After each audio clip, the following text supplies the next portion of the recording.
I guess my question for you is, from a South African perspective, bringing it back home, where do we get it right? Where and who can we look to towards around how they've gotten strategic storytelling right? And I'm obviously going to ask you the converse.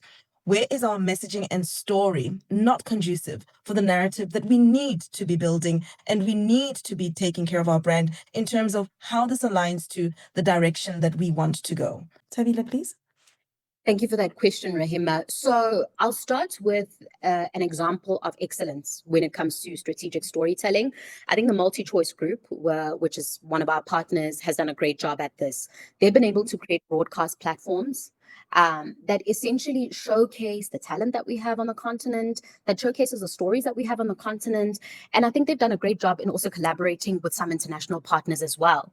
And one thing that I think some storytellers shy away from at times is collaborating with other storytellers. But we've seen that in order to give some of our stories legs, we need to be able to collaborate with publishers, with distributors from across the world to be able to take our stories further. So for me, they are a true example of excellence.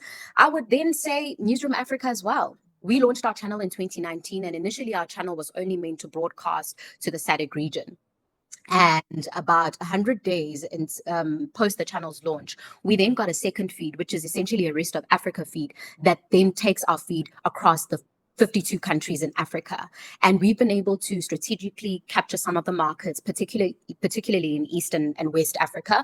And so I would say the way we package our news speaks to not only a local market, but it also speaks to a continental market. And part of our growth strategy is to look beyond the shores of Africa. So that's where I would say those are the two examples for me where we see excellence when it comes to strategic storytelling.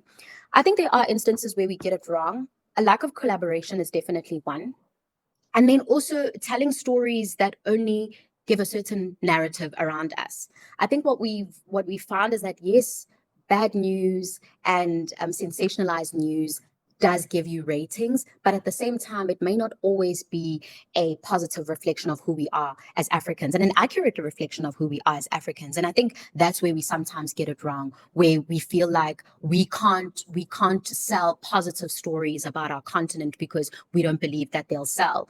But content that is compelling, content that is produced at the highest and at levels, high quality levels, actually does sell, essentially regardless of what the genre is. And I think we need to take a good look at ourselves and reflect when it comes to some of the genres that we always find comfort in as Africans.